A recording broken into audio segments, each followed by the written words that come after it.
Alors, dans cette séquence, nous allons voir comment adapter une œuvre d'art pour les personnes avec une déficience visuelle et quelles sont les étapes à franchir pour rester au plus proche de ce que l'artiste a voulu transmettre.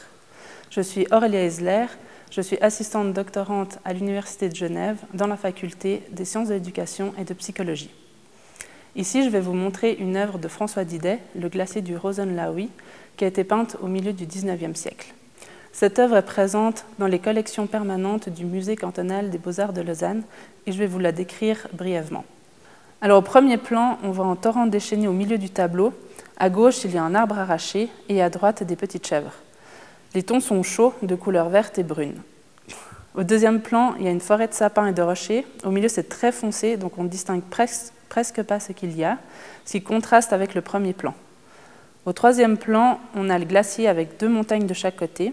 Le ciel est gris, rempli de nuages qui font penser qu'il y a un orage qui se prépare, et les couleurs sont froides. Ce travail d'adaptation a été fait pour 6 œuvres aussi de la collection permanente du Musée des Beaux-Arts de Lausanne, et il a été fait dans le cadre de mon travail de mémoire pour l'obtention du master en approche psychoéducative et situation de handicap. Il était dirigé par les professeurs Édouard Genta et Marco Essels. Ici, on va se focaliser sur l'œuvre de Didet pour suivre de près la démarche d'adaptation. Pour adapter une œuvre, il faut d'abord se renseigner sur les aspects cognitifs et perceptifs des personnes avec une déficience visuelle. En effet, c'est important de d'abord comprendre leur représentation et leur perception et ne pas tomber dans le piège de simplement reproduire une reproduction visuelle en tactile. En effet, nos codes de voyants ne correspondent pas forcément à leur perception. On a choisi une approche sensorielle car, comme vous l'avez vu dans la présentation des différentes approches pour accéder aux œuvres d'art, les personnes avec une déficience visuelle privilégient le sens du toucher pour comprendre leur environnement. Ensuite, pour sélectionner une œuvre, il est important d'en discuter avec des professionnels qui travaillent dans le domaine de la déficience visuelle. Donc, par exemple, des enseignants spécialisés, des ergothérapeutes, des transcripteurs, etc. En effet, ces personnes côtoient le public concerné et donc pourront nous aider à prendre une œuvre qui soit facile à décrypter.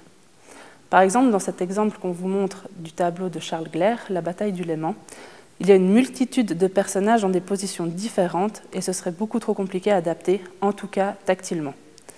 On risquerait une surcharge cognitive si on voulait représenter tous les personnages. Le risque de cette surcharge cognitive, ce serait que les personnes n'aient plus de plaisir à découvrir l'adaptation et elles risqueraient aussi de se fatiguer rapidement. L'œuvre de François Didet a été sélectionnée avec la collaboration de professionnels parmi un panel de 12 œuvres créées par les médiatrices culturelles du Musée cantonal des Beaux-Arts de Lausanne pour notre recherche. Maintenant, concrètement, comment réaliser une maquette?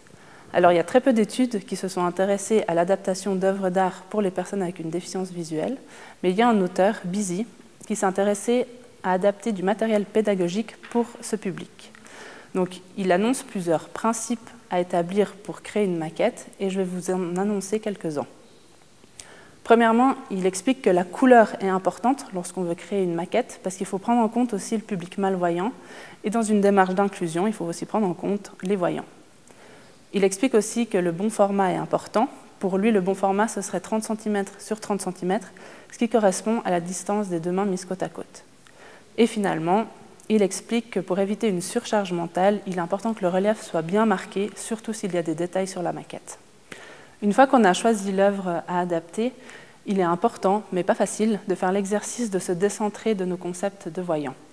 Par exemple, si dans le tableau, il y a un rond jaune-orangé dans le haut du tableau, en tant que voyant, on va imaginer que c'est un soleil.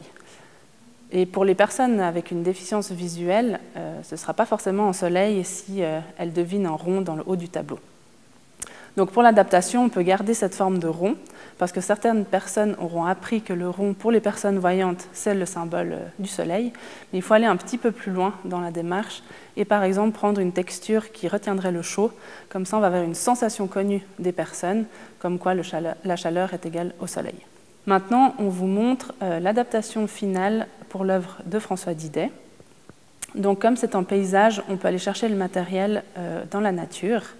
Donc, on a pris de la mousse pour le sol, des branches d'arbres, on a pris des cailloux et des rochers pour recréer les montagnes. Et comme c'est du matériel connu des personnes, ce sera plus facile de comprendre ce qui est représenté. En plus, ces éléments naturels vont susciter aussi d'autres sens, comme par exemple l'odorat, puisqu'on aura l'odeur de la mousse ou de la terre, ou aussi l'ouïe, puisque les personnes, en découvrant l'adaptation, vont peut-être faire craquer les branches d'arbres qui seront déposées sur la maquette. On peut aussi humidifier la maquette, puisque dans l'œuvre originale, on est dans une atmosphère orageuse, donc très certainement humide. Donc pour retrouver cette humidité, on peut sprayer un peu la maquette avant de la présenter. Pour les petites chèvres qui sont à droite du tableau, on a pris des figurines d'animaux qu'on a collées sur un rocher. Pour l'eau du torrent, on a créé un gel qui garde la fraîcheur de l'eau qui s'écoule du glacier. Pour créer la neige sur le glacier, on a repris une technique qu'on a découverte dans les livres tactiles, notamment les livres édités par l'édition Les Doigts qui rêvent. Les auteurs prennent de la maïzena qui recouvre d'un tissu, et lorsque l'on touche le tissu, ça imite le bruit de la neige. On vous montre maintenant une vidéo de cette technique. Ah oui, là je sens bien la neige. Ouais. Ah, ça c'est bien ressenti, ouais. Ah, ça c'est extra. Ah ouais, alors là, chapeau, ouais. Durant le processus de création, on a demandé à des personnes avec une déficience visuelle de venir tester les maquettes pour qu'elles nous disent des améliorations à faire et que ces maquettes soient au plus proche de leurs besoins. Par exemple, pour une première version de la maquette d'Idée, on avait mis un léger film plastique sur le gel qui représentait le torrent, parce que ce gel collait un petit peu au doigt lorsqu'on le touchait. Donc pour que ce soit plus agréable, on avait recouvert d'un plastique. Mais comme il n'y avait que des éléments naturels sur la maquette, les personnes préféraient qu'il n'y ait pas de film et que ça colle un petit peu à leurs doigts. Alors maintenant, comment s'assurer que les maquettes fonctionnent? C'est-à-dire comment savoir qu'elles sont plus proches de ce que l'artiste a voulu transmettre. Donc pour vérifier si les maquettes fonctionnaient, on s'est intéressé aux émotions esthétiques. Donc on a comparé les émotions ressenties dans le groupe de personnes voyant face aux œuvres originales et les émotions ressenties dans le groupe de personnes aveugles face aux adaptations. Pour ce faire, on a utilisé un questionnaire d'émotions esthétiques qui a été établi par Israeli. Alors les personnes devaient noter les différents sentiments proposés dans le questionnaire selon une échelle de Likert. Le questionnaire comportait 7 sentiments, comme par exemple le sentiment de calme, d'agitation ou de plaisir. Dans les résultats, on a remarqué que les émotions des deux groupes se rejoignaient sur la majorité des œuvres, et ce parallèle permet de confirmer l'efficacité des adaptations, puisque les maquettes permettent d'accéder aux mêmes émotions que le groupe de voyants face aux œuvres originales. Un résultat intéressant pour cette œuvre de Didet concerne le sentiment d'aventure. Le groupe de personnes avec une déficience visuelle ont mis des notes plus élevées pour ce sentiment que le groupe de voyants. On a donc pu faire l'hypothèse que le tactile permettait une plus grande immersion dans l'univers du tableau. Et en effet, le sens du toucher est un sens avec une action, et donc c'est plus immersif que le sens de la vision, qui est un sens de distance. Alors pour conclure, vous avez découvert dans cette leçon les coulisses d'une adaptation d'une œuvre d'art pour les personnes avec une déficience visuelle. Et voilà ce qu'il faudrait retenir lorsqu'on veut adapter une œuvre d'art. Il faut déjà respecter certains aspects de forme et de format pour être au plus proche de ce que les personnes ont besoin. Et donc, il faut aussi les impliquer dès le début du processus de création à travers, par exemple, la méthode du design participatif.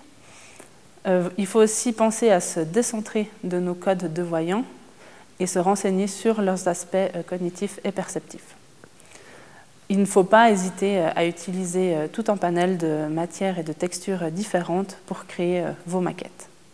Et finalement, je vous invite à visionner la vidéo « L'art par le toucher du bout des doigts » qui a été diffusée par l'Université de Genève et qui est une vidéo qui a été faite lors de cette recherche et qui est disponible dans les ressources complémentaires.